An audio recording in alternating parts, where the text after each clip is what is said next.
Ok. Bonsoir à tous, bonsoir à toutes, et nous sommes heureux de vous recevoir à nouveau sur Rise and Share. Aujourd'hui, nous allons aborder, nous allons essayer de partager un sujet assez important que plusieurs ne considèrent pas forcément, qui est un peu négligé, et le sujet en question, c'est le capital humain. Le capital humain, nous allons essayer de développer le capital humain, de partager sur le sujet, quoi. Comment est-ce qu'il est utile à la société et tout. Et je suis en compagnie de mes deux collaborateurs, Steven et Jefferson. Bonsoir, bonsoir. Est-ce que vous allez bien? Bonsoir, bonsoir. Ok, c'est bon, c'est bon. Donc, on va commencer. Je vais d'abord commencer par dire que le mot capital humain comprend deux. Le terme capital humain comprend deux mots. Il y a capital et il y a humain. Est-ce que moi, d'abord, je vais commencer par donner une certaine compréhension et une certaine définition du mot capital. Le capital, c'est ce que possède l'individu. C'est ce qu'il a ce qu'il considère comme étant cher à ses yeux, comme ayant de la valeur pour lui. Donc, si on veut comprendre le terme de capital humain, il faudrait d'abord qu'on comprenne euh, le mot capital. C'est ce qui a de la valeur pour une personne. Et à côté, il y a humain. Humain renvoie à l'être, à la personne même. Voilà. Donc, on va commencer par là. Maintenant, on peut entrer dans le vif du sujet, c'est quel le capital humain. Voilà. Jefferson, qu'est-ce que tu as à nous dire sur le sujet? Une petite définition. Donc, c'est ta compréhension. Pour toi, c'est quoi le capital humain? Bon, capital humain, si je me base sur la concaténation du mot capital humain, je vais dire c'est l'investissement sur l'humain, afin que ce soit un atout assez précieux pour être performant et pour être productif au maximum de son potentiel. Donc, quelques mots, c'est comme ça que je peux définir le capital humain. L'investissement sur l'humain, afin qu'il soit le plus efficace et performant possible. Ok. Steven, si tu veux ajouter quelque chose, si tu veux apporter un plus. Oui, disons que c'est ça. Le capital humain, en quelque sorte, c'est l'ensemble des compétences, connaissances, expériences, capacités propres à soi-même qui donnent de la valeur ajoutée à un être humain ou à une personne lambda. Donc, en gros, c'est ça le capital humain. Ok, d'accord. Donc, le capital humain, comme on a dit, capital, c'est ce que la personne possède de chair, qui a de la valeur. Le capital humain, c'est ce que une personne a de valorisant. Comme Steven a dit, ça peut être les compétences, ça peut être les connaissances, c'est aussi la santé, parce que la santé, ça produit, hein, ça a de la valeur et tout. Ça Ouais. peut être le diplôme et tout. Maintenant, j'aimerais qu'on essaie un peu d'échanger. Euh, à votre avis, comment est-ce qu'on peut développer le capital humain de façon individuelle et de façon collective? D'abord, de façon individuelle. Jefferson, Ok. tu peux dire comment est-ce qu'on peut développer le capital humain de façon La parole, individuelle? ça commence. C'est toi, Jefferson. Ah, ok. Ok, bon, en réalité, en termes d'individuel, en termes de développer son capital humain, développer le capital humain, le plan personnel comme communautaire ou bien en groupe, c'est vrai que j'ai essayé de classifier en 10 étapes par rapport aux recherches que j'ai fait. Il y a premièrement le self-awareness. Je vais juste donner les grandes lignes. Je ne vais pas entrer dans le détail. Après, ça me donne l'opportunité.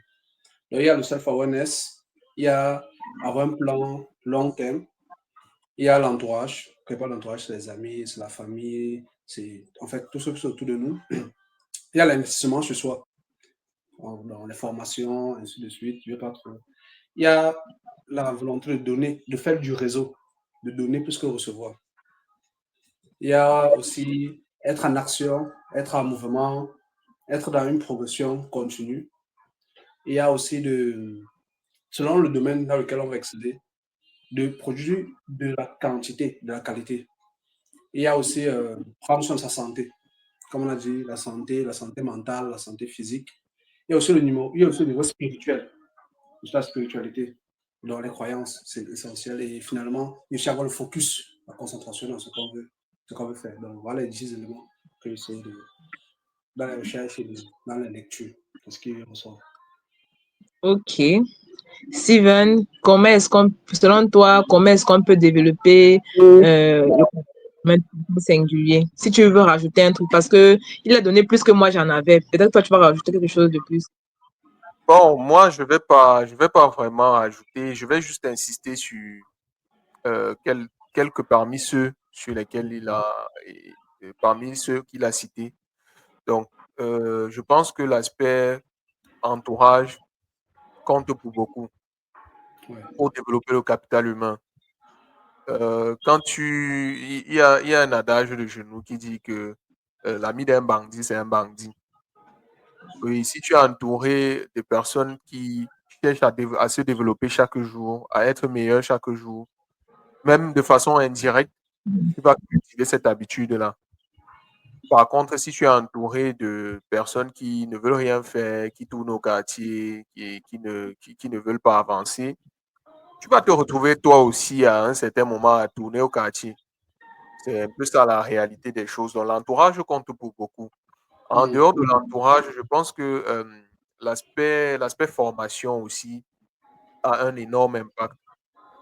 Beaucoup de personnes veulent développer, veulent avoir de la valeur ajoutée, mais n'ont pas réellement peut-être des compétences. Je prends un exemple. Je suis une personne lambda, je veux avoir de la valeur ajoutée dans mon métier. Par exemple, moi, je suis informaticien. Si je veux de la valeur ajoutée dans mon métier, si je veux que lorsque un employeur ou lorsqu'on me réfère chez un client, si je veux qu'il soit directement approché par ma plus-value, alors je dois me former. Je dois me former, je dois faire des certifications, je dois apprendre des nouveaux trucs en informatique chaque jour, des trucs qui vont aider les autres. C'est ça qui va faire ma particularité, c'est ça qui va me donner une certaine valeur par rapport à X ou à Y. Donc, c'est sur ces deux aspects-là que je voulais un Mhm. peu mettre l'accent. Voilà. Ok, moi je vais renchérir en disant que vous avez omis quelque chose de très important pour développer son capital, c'est la santé. Parce que si tu n'es pas en santé, tu ne peux rien faire. C'est un truc de très important. Et je vais rajouter à la santé l'éducation. Donc pour moi, je trouve que ce sont les deux grands boulevards pour se développer. Parce que quelqu'un qui est éduqué, c'est quelqu'un qui peut produire quelque chose. Même si Ça n'entre on n'a pas besoin de forcément être un génie. Pardon? ça n'entre pas dans la formation, l'éducation. Oui, donc du coup, je suis en train de donner mon avis. Je vais rajouter à la santé. J'ai dit à la santé, je vais rajouter quoi, l'éducation. Donc pour moi, je trouve qu'il y a deux grands boulevards pour développer son capital humain. Vous avez dit la formation. J'ai dit OK, j'ai rajouté la santé.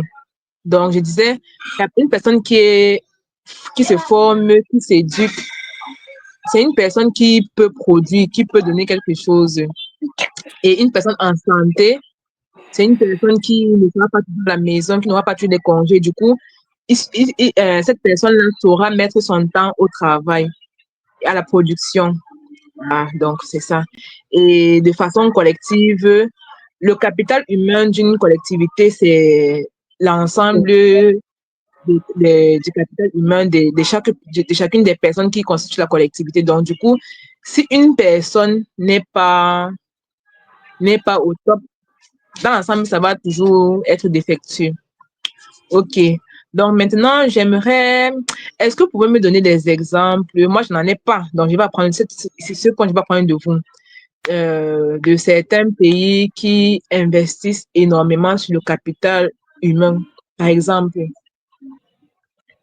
Steven, on a parlé de ça dernièrement. Tu m'as...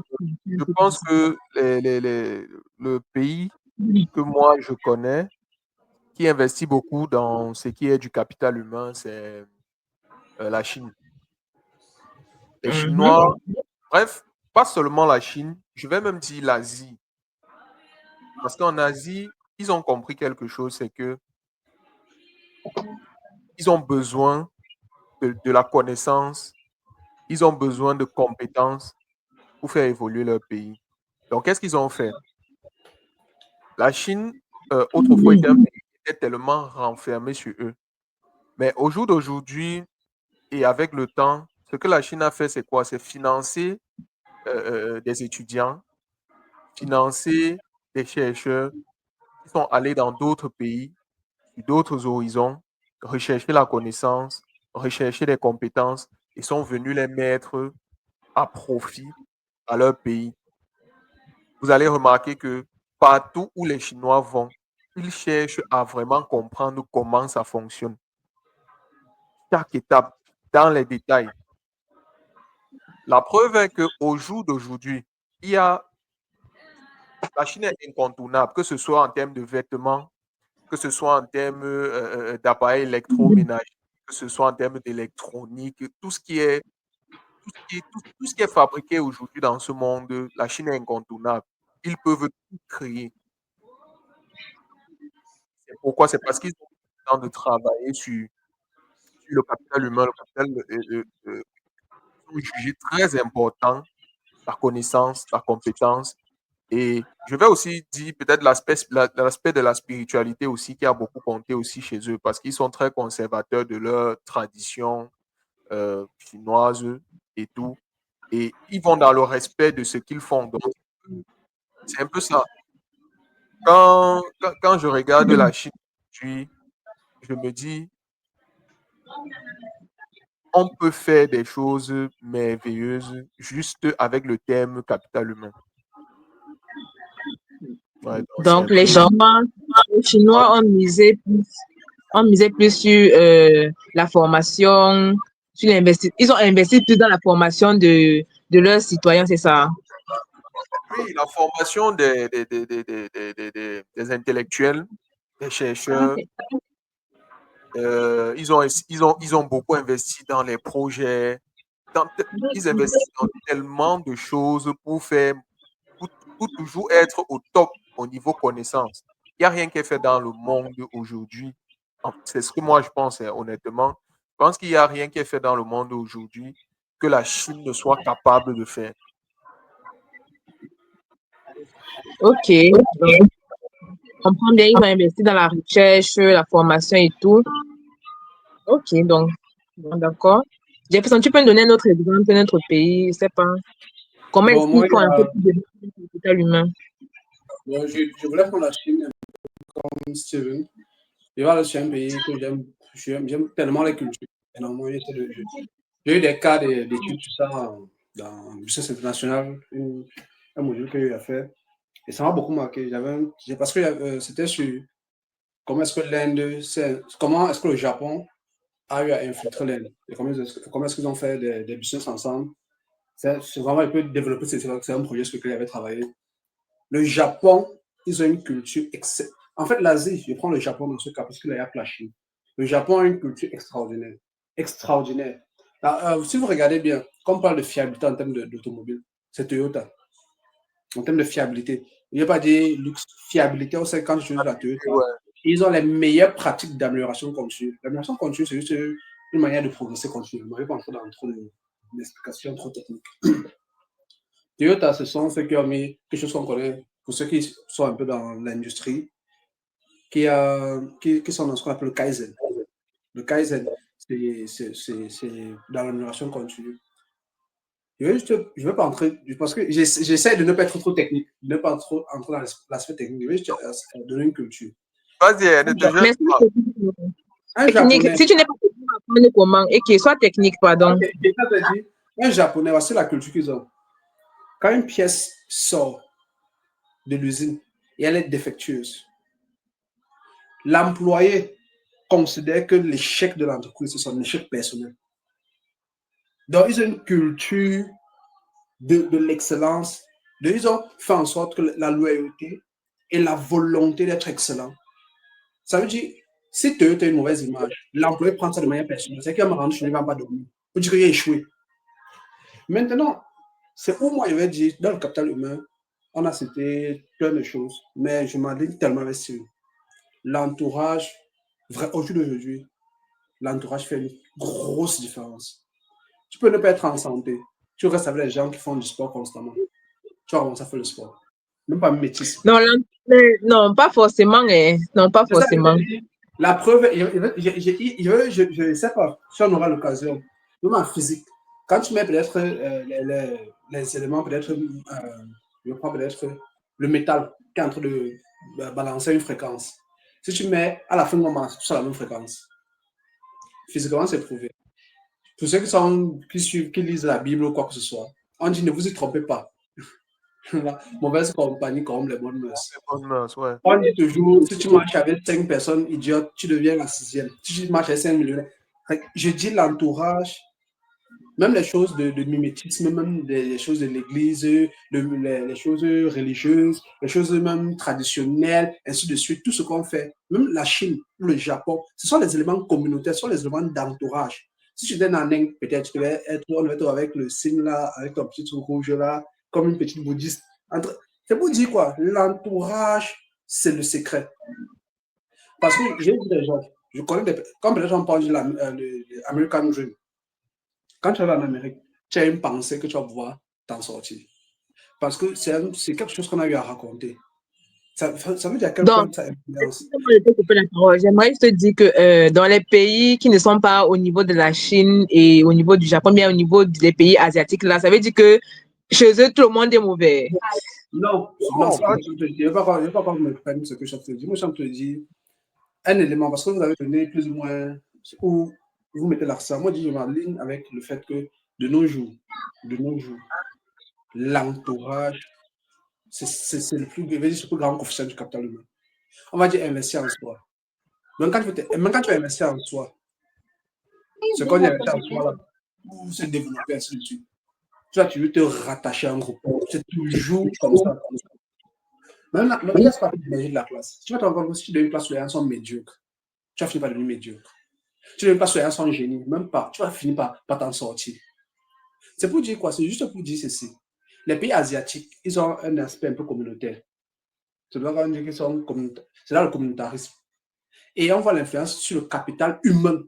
À quel point les humains qui sont là arrivent à performer. C'est ça que je suis en train de dire.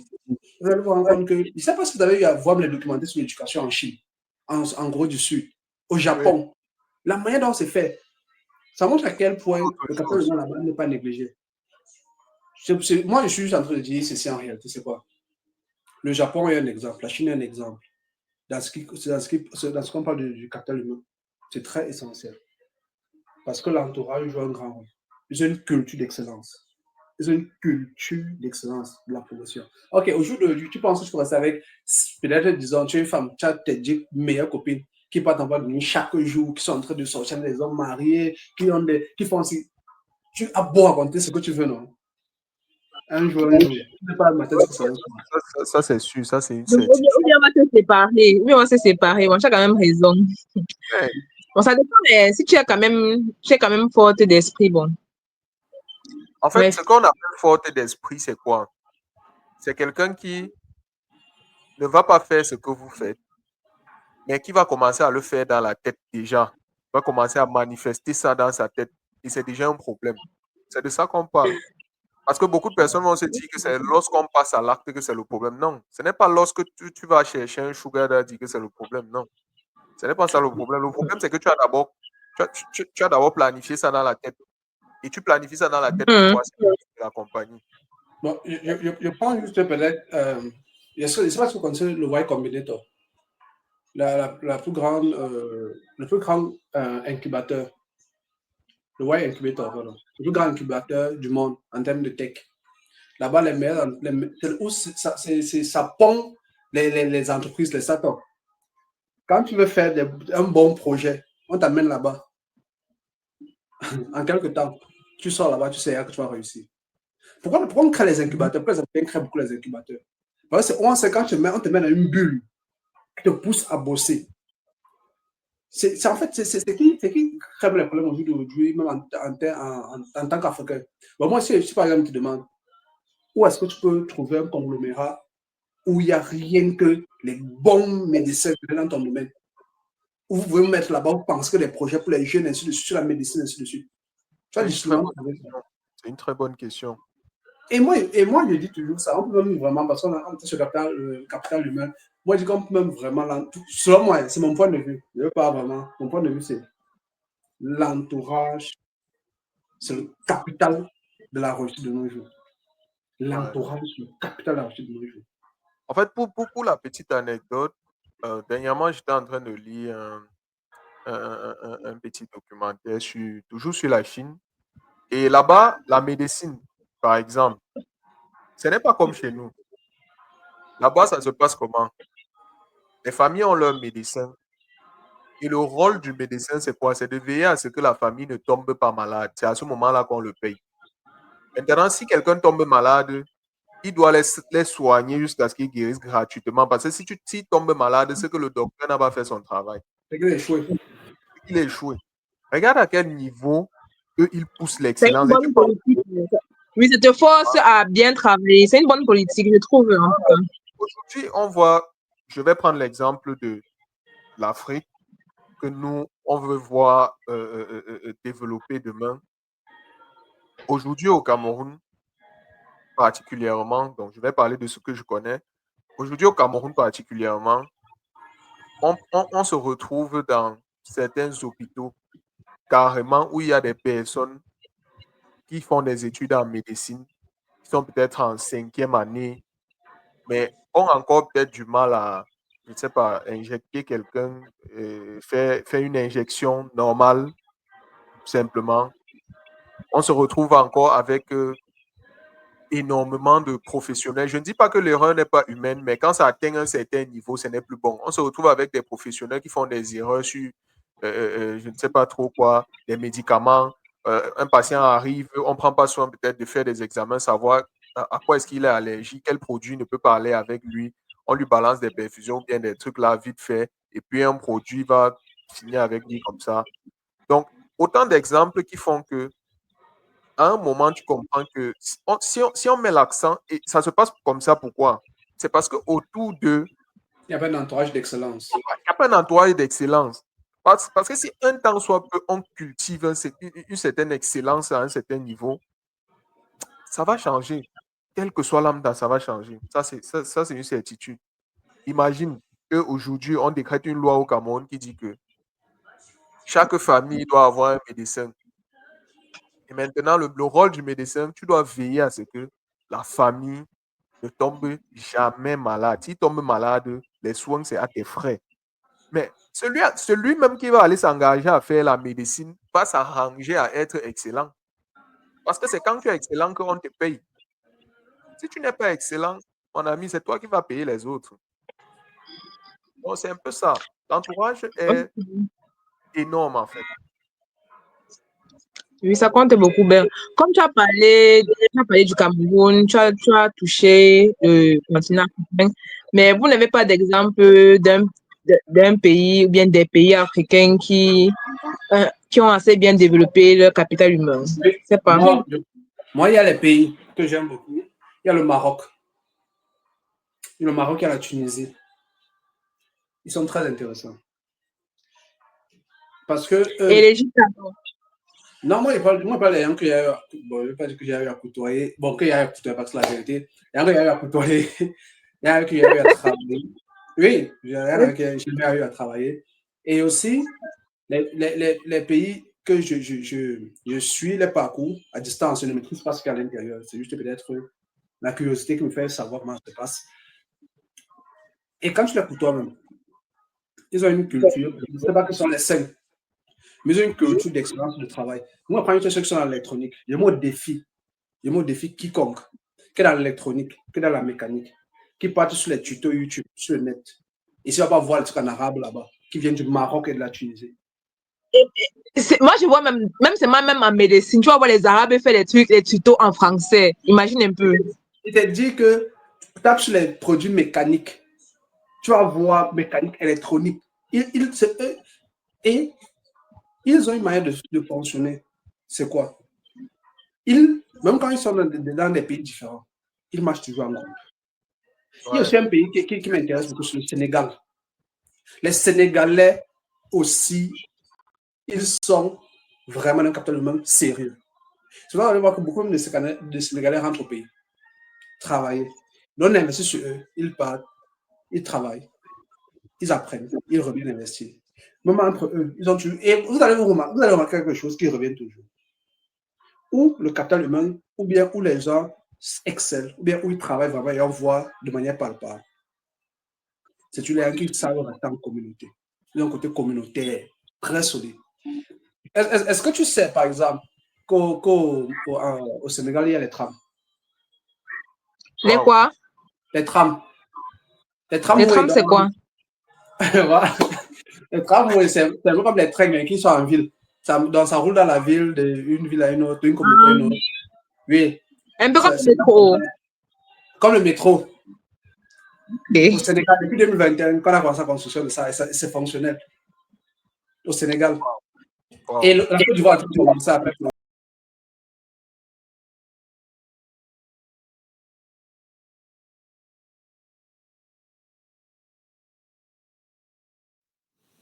Merci de nous avoir suivis. C'était Rise and Share, votre émission de partage de connaissances pour la croissance dans le milieu professionnel.